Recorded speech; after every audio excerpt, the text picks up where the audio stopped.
সব ধরনের অবকাঠামোগত সুবিধা থাকার পর এখনও দেশের বৃহত্তর রেল নেটওয়ার্কে যুক্ত হয়নি পাবনা স্টেশন। ১,৫০০ কোটি টাকার এই স্টেশন দিয়ে সারাদিনে একটি মাত্র ট্রেন চালু হলেও শিডিউল পরিবর্তন করায় সেটাও কোনো কাজে আসছে না জেলাবাসীর। তবে অচিরে ঢাকা পাবনা ট্রেন চালুর ঘোষণা দিয়েছেন রেল সচিব। প্রতিনিধি শহীদুল ইসলামকে সাথে নিয়ে উৎপল মির্জার রিপোর্ট।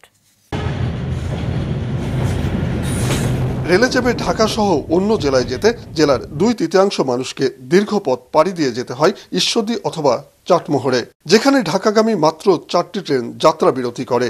এসব ট্রেনে পাবনার জন্য সিট বরাদ্দ মাত্র ১৫০টি। এ কারণে সড়ক পরিবহন সেক্টরে জিম্মি হয়ে পড়েছে জেলাবাসী। ফলে ঢাকা পাবনা রেল সার্ভিস চালুই ছিল স্থানীয়দের মূল দাবি।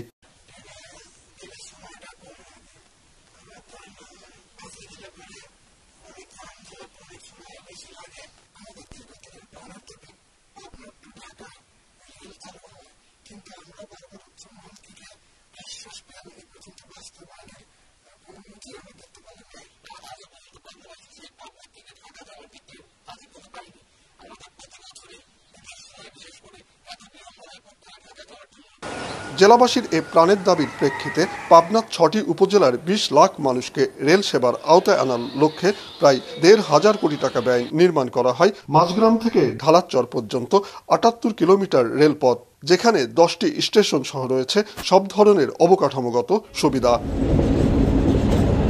২০১৮ সালের জুনে ৮টি বগির একটি লোকাল ট্রেন দিয়ে চালু হয় পাবনার নবনির্মিত এই রেলপথ। সে সময় ট্রেনটির গন্তব্য ছিল রাজশাহী। পরে শিডিউল পরিবর্তন করে চাঁপাইনবাবগঞ্জ পর্যন্ত বর্ধিত করা হলেও কোনোই কাজে আসছে না পাবনাবাসীর।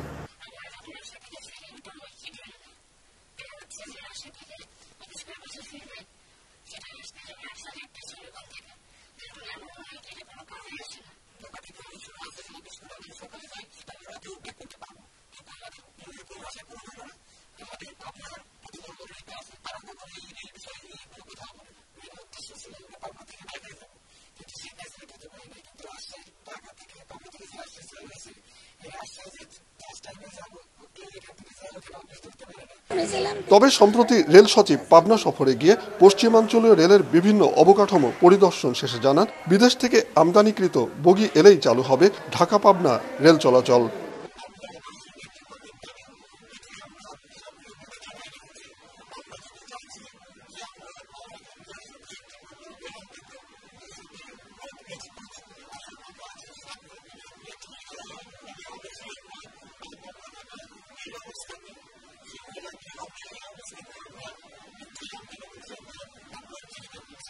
২০২৩ সালের রাষ্ট্রপতি পাবনা সফরে গিয়ে ঢাকা পাবনা সরাসরি রেল চালুর ঘোষণা দেন। তবে তৎকালীন প্রধানমন্ত্রীর অনিচ্ছায় তা বন্ধ হয়ে যায়। উৎপল মির্জা, মাছরাঙা সংবাদ, পাবনা।